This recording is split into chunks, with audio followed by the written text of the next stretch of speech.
యోహాను సువార్త 12వ అధ్యాయము. కాబట్టి యేసు తాను మృతుల్లో నుండి లేపిన లాజరు ఉన్న బేతనీయకు పస్కా పండుగకు 6 దినములు ముందుగా వచ్చెను. అక్కడ వారు ఆయనకు విందు చేసిరి. మార్త ఉపచారము చేసెను. లాజరు ఆయనతో కూడా భోజనమునకు కూర్చున్న వారిలో ఒకడు. అప్పుడు మరియ మిక్కిలి విలువగల అచ్చ జటమాంసి అత్తరు 1 సేరున్నర ఎత్తు తీసుకొని యేసు పాదములకు పూసి తన తల వెంట్రుకలతో ఆయన పాదములు తుడిచెను. ఇల్లు ఆ అత్తర సువాసనతో నిండెను. ఆయన శిష్యుల్లో ఒకడు, అనగా ఆయనను అప్పగింపనై ఉన్న ఇస్కరియోతు యోధా, ఈ అత్తరెందుకు 300 దేనారములకు అమ్మి బీదలకు ఇయ్యలేదనెను.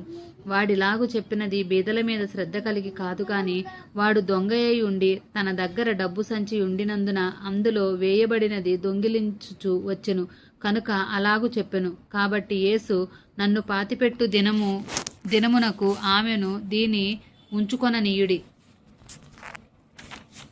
బీదలు ఎల్లప్పుడూ మీతో కూడా ఉందురు, కానీ నేనెల్లప్పుడూ మీతో ఉండనని చెప్పెను. కాబట్టి యూదులలో సామాన్య జనులు ఆయన అక్కడ ఉన్నాడని తెలుసుకొని యేసును చూచుటకు మాత్రమే గాక మృతుల్లో నుండి ఆయన లేపిన లాజరును కూడా చూడవచ్చిరి.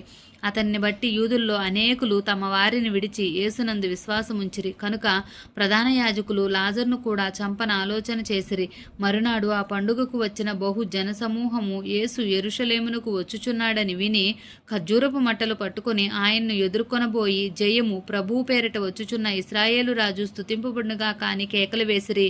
సియోను కుమారి, భయపడకుము, ఇదిగో నీ రాజు గాడిద పిల్ల మీద ఆసీనుడై వచ్చుచున్నాడు అని వ్రాయబడిన ప్రకారము యేసు ఒక చిన్న గాడిదను కనుగొని దాని మీద కూర్చుండెను. ఆయన శిష్యులు ఈ మాటలు మొదట గ్రహింపలేదు కాని యేసు మహిమపరచబడినప్పుడు అవి ఆయనను గూర్చి వ్రాయబడినని వారు ఆయనకు వాటిని చేసిరనియు జ్ఞాపకమునకు తెచ్చుకొనిరి.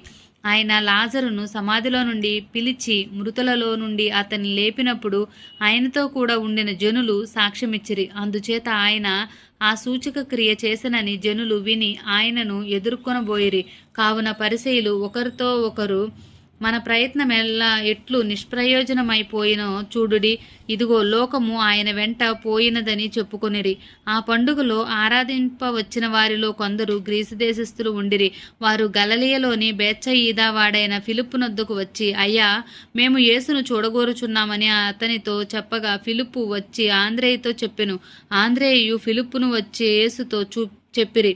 అందుకు యేసు వారితో ఇట్లనెను, మనుష్య కుమారుడు మహిమ పొందవలసిన గడియ వచ్చి ఉన్నది. గోధుమ గింజ భూమిలో పడి చావకుండిన ఎడల అది ఒంటిగానే ఉండును, అది చచ్చిన ఎడల విస్తారముగా ఫలించును. తన ప్రాణమును ప్రేమించువాడు దానిని పోగొట్టుకొనును. ఈ లోకములో తన ప్రాణమును ద్వేషించువాడు నిత్య జీవం కొరకు దాన్ని కాపాడుకొనునని మీతో నిశ్చయముగా చెప్పుచున్నాను. ఒకడు నన్ను సేవించిన ఎడల నన్ను వెంబడింపవలెను. అప్పుడు నేను ఎక్కడ ఉందునో అక్కడ నా సేవకుడును ఉండును. ఒకడు నన్ను సేవింపని ఎడల నా తండ్రి అతన్ని గనపరచును. ఒకడు నన్ను సేవించిన ఎడల నా తండ్రి అతని గనపరచును. ఇప్పుడు నా ప్రాణము కలవరపడుచున్నది. నేనేమందును? తండ్రి, ఈ గడియ తటస్థింపకుండా నన్ను తప్పించుము. అయినను ఇందుకోసరమే నేను ఈ గడియకు వచ్చి తండ్రి, నీ నామము మహిమపరచమని చెప్పెను. అంతటా నేను దానిని మహిమపరిచితిని, మరలా మహిమపరుతును అని ఒక శబ్దము ఆకాశం నుండి వచ్చెను. కాబట్టి అక్కడ నిలుచుండి వినిన జనసమూహము ఉరిమెను అనిరి. మరికొందరు, దేవదూత ఒకడు ఆయనతో మాటలాడినని. అందుకు యేసు, ఈ శబ్దము నా కొరకు రాలేదు, మీ కొరకే వచ్చును. ఇప్పుడు ఈ లోకమునకు తీర్పు జరుగుచున్నది. ఇప్పుడు ఈ లోకాధికారి బయటకు త్రోసివేయబడును. నేను భూమి మీద నుండి పైకెత్తబడిన ఎడల అందరినీ నా యొద్దకు ఆకర్షించుకొందనని చెప్పెను. తాను ఏ విధముగా మరణమును పొందవలసి ఉండెనో సూచించుచు ఆయన ఈ మాట చెప్పెను. జనసమూహము క్రీస్తు ఎల్లప్పుడూ ఉండునని ధర్మశాస్త్రం చెప్పుట వింటిమి. మనుష్య కుమారుడు పైకెత్తబడవలనని నీవు చెప్పుచున్న సంగతి ఏమిటి? మనుష్య కుమారుడగు ఈయన ఎవరని ఆయన అడిగిరి. అందుకు యేసు, ఇంక కొంతకాలము వెలుగు మీ మధ్య ఉండును. చీకటి మిమ్మును కమ్ముకొనుకుండునట్లు మీకు వెలుగు ఉండగానే నడువుడి.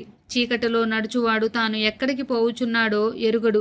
మీరు వెలుగు సంబంధులగునట్లు మీకు వెలుగు ఉండగానే వెలుగునందు విశ్వాసముంచుడని వారితో చెప్పెను. యేసు ఈ మాటలు చెప్పి వెళ్ళి వారికి కనబడకుండా దాగి ఉండెను. ఆయన వారి ఎదుట ఇన్ని సూచక క్రియలు చేసినను వారు ఆయన యందు విశ్వాసముంచరైరి. ప్రభువా, మా వర్తమానము నమ్మిన వాడెవడు? ప్రభువు యొక్క బాహువు ఎవనికి బయలుపరచబడును అని ప్రవక్త అయిన యెషయా చెప్పిన వాక్యము నెరవేరునట్లు ఇది జరిగెను. ఇందుచేత వారు నమ్మలేకపోయిరి. ఎలయనగా వారు కన్నులతో చూచి హృదయముతో గ్రహించి మనసు మార్చుకొని నా వలన స్వస్థపరచబడకుండునట్లు ఆయన వారి కన్నులకు అంధత్వము కలుగజేసి వారి హృదయము కఠినపరచెను అని యెషయా మరి ఒక చోట చెప్పెను. అయినను అధికారుల్లో కూడా అనేకులు ఆయన యందు విశ్వాసముంచిరి. కానీ సమాజములో నుండి వెలివేయబడుదమేమో అని పరిసయ్యులకు భయపడి వారు ఒప్పుకొనలేదు. వారు దేవుని మెప్పు కంటే మనుషుల మెప్పును ఎక్కువగా ఆపేక్షించిరి. అంతటా యేసు బిగ్గరగా ఇట్లన్ను, నా యందు విశ్వాసముంచువాడు నా యందు కాదు, నన్ను పంపిన వాని యందే విశ్వాసముంచుచున్నాడు. నన్ను చూచువాడు నన్ను పంపిన వానినే చూచుచున్నాడు. నా యందు విశ్వాసముంచు ప్రతివాడు చీకటిలో నిలిచి ఉండకుండునట్లు నేను ఈ లోకమునకు వెలుగుగా వచ్చి ఉన్నాను. ఎవడైనను నా మాటలు వినియు వాటిని గైకొనకుండిన ఎడల నేనతనికి తీర్పు తీర్చును. నేను లోకమునకు తీర్పు తీర్చుటకు రాలేదు, కానీ లోకమును రక్షించుటకే వచ్చితిని. నన్ను నిరాకరించి నా మాటలు అంగీకరింపని వానికి తీర్పు తీర్చువాడొకడు కలడు. నేను చెప్పిన మాటయే అంత్యదినమందు వానికి తీర్పు తీర్చును. ఎలయనగా నా అంతట నేనే మాట్లాడలేదు. నేను ఏమవ్వవలెనో ఏమి మాట్లాడవలెనో దాని గూర్చి నన్ను పంపిన తండ్రియే నాకు ఆజ్ఞ ఇచ్చి ఉన్నాడు. మరియు ఆయన ఆజ్ఞ నిత్య జీవమని నేనెరుగుదును. కనుక నేను చెప్పు సంగతులను తండ్రి నాతో చెప్పిన ప్రకారము చెప్పుచున్నాను. ఆమేన్.